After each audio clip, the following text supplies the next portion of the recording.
There's this new kid on the ranch, although an extremely mature kid, Finn Little. What's wrong with this picture? Don't really know the picture.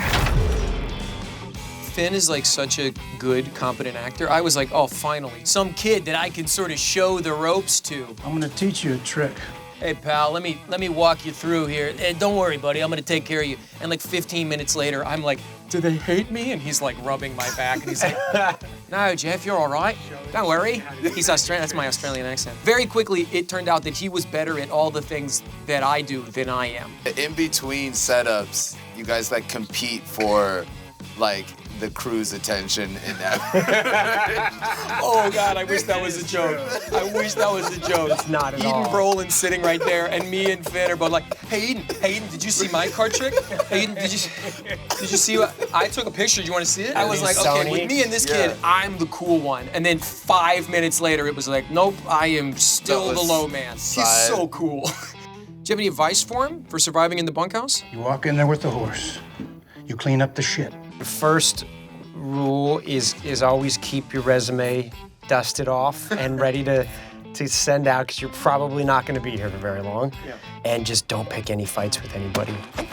That's really the only golden rule. I guess you forgot that rule, Ron. Don't take the brand. You think Rip would brand the kid in the future?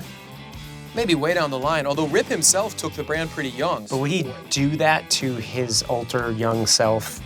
Would he do that? John Dutton branded his son. Yeah, but and look what that caused. I think in Rip's mind, it's like Doesn't he want to break the cycle? No, I don't think so. Maybe the best advice to that kid is get out. That's what I'm saying, don't take the brand. What's our first stop?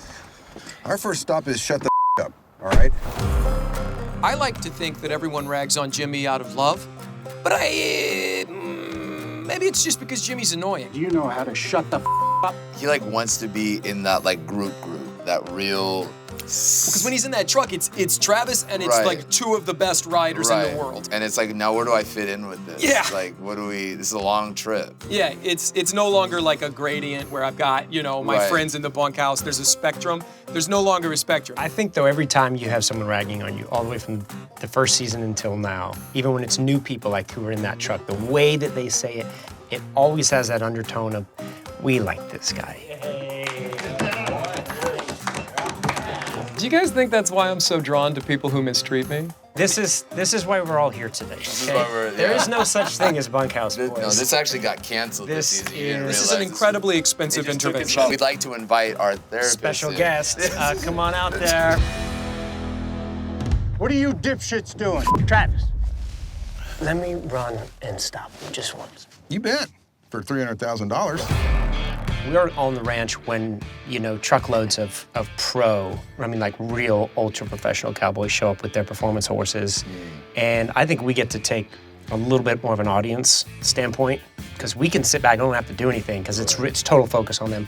And it's like watching, pick your any athlete do their thing. For me, I think it's amazing. We get on our horses, we do our thing, we think that we're doing a good job, right? Like, we think that we're fairly competent, and almost maybe to a degree we're like, I could do this for a living. Yeah, maybe I even looked cool on like, that one. I even looked good enough to actually get away with this. Have you trotted a horse past the mirror lately? And then, of course, you sit back and you're just like, okay, why even get me on a horse? Because those guys are so good. Yeah, they're so talented. And the horses that they're riding, it's like, my gosh. Pretty damn good horses right there. Everything's so casual when you be chatting with somebody and they're like, hey, try this when you're holding your rein this way, you're doing this with your rope. And it's the world champion of all time. Just saying, hey, this is cool, do that. It's a unique perspective to be able to be around those guys. And they don't think they're cool. They're just like, no, they don't have to be. Yeah, they're just like, whatever. But I will say, when they start to compete with each other on camera and they turn it on to the notch, you can tell it's like hats on. It's like they're going. It's like they're in the actual circuit. Yeah, and then everybody sits up on the rails and you're like, this is going to be a thing. Yeah. And that's fun to watch. Over the years, this season most of all, Jimmy's gotten hurt a lot of times. So I thought maybe we'd just take a second and break down all the times that Jimmy's been broken down. Let's get methodical. What has hurt Jimmy the most? Okay, we start out with the taser. Very first time we meet Jimmy, boom, taser. 15 minutes later, boom, brand. A little bit after that, Rip kicked me in the butt. Get on the horse, Jimmy. That's about halfway into the first episode of the show so far. How about bear spray? I got bear sprayed. In between here and here, I fell off about 15 horses. This is my most favorite because it will really give us some insight into you. The pain that a man can only know as a broken heart. Mia.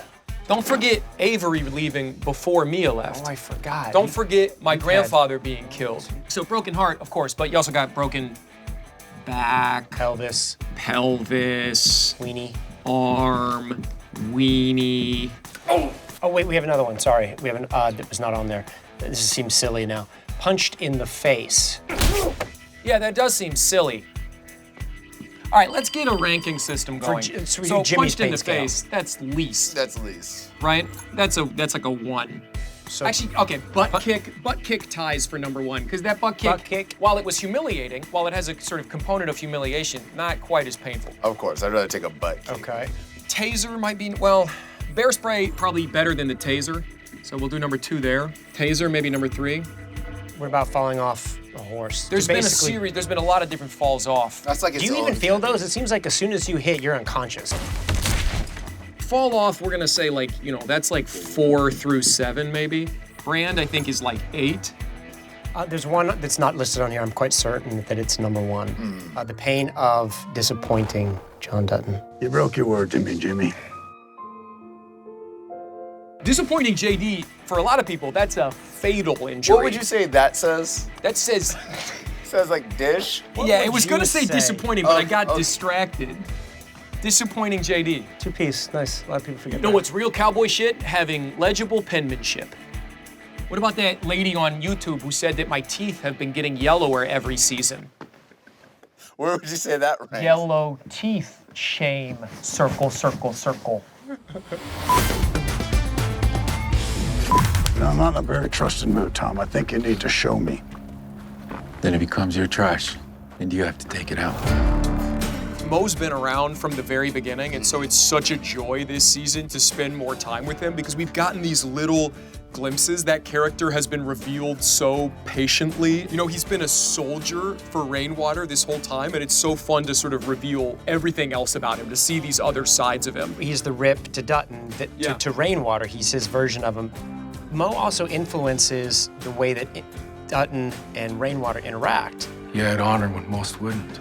He doesn't control him by any stretch, but he is such a powerful force. It's an influence. He's the Rip, but he's such a different energy. Yeah, he's it's such a kind of it's not the fluid. whirlwind effect. It's Yeah. very still water. I'm truly sorry for what happened to you, John. I hope this helps you get to the bottom of it. The Rainwater Dutton dynamic, it's almost like they see all these other distractions and they're like, we know that we're gonna fight this thing at the end, but let's just get all these other pieces off the board and then we'll fight. We're just gonna destroy all these other things so that I can have the battle with you that I feel like we deserve. We still have chess to play, you and me. Did he say which ranch? Just said Texas. It's so funny, we've spent years with Jeff, Yeah. but our character timeline with him is much shorter and abridged. And I know I put on that little timeline the my timeline. I'm sad we're losing one of our compatriots. This is my family. He's not just leaving his job, he's not just leaving his home, he's leaving behind his family in a huge way. But also with Mia, like for Jimmy to leave behind Mia in that moment is like, since he got hurt, Mia has been the only person who has been present for him. To leave that safety net, I think is like a profoundly difficult. Do you think that Jimmy had the choice to not go to the 4-6s and stay with Mia and say, you know what, I've had enough, and I have one thing that's pure? I don't think he feels like he has a choice. I feel like he wears the brand and he has such a profound debt, like debt in many ways to John Dutton, that I feel like when John Dutton says, you're going, that's it. John Dutton doesn't say you have to break up with Mia. Mia says, if you leave, we're done. And so for Jimmy, that's a terrible decision. You could have chosen me. really, even with Mia, there's still no stability, right? Like, it's still like, we'll just get in a car and just go somewhere, and then what? His body is so, he's so profoundly injured. He can't rodeo. He's got hundreds of thousands of dollars in medical debt. Mia's gonna like win enough barrel racing for both of them to eat on. Right. He can't provide for Mia in this current state. So it's like, yeah, we can do it for love, and then after we do that and get in the car, then what do we do? It's just not, yeah. You're in a tough spot, but It's brutal. He's choosing between every other sort of obligation he has and love. And Mia makes that ultimatum. Working another ranch for a while makes her leave. You never had her, son. Love doesn't walk that easy.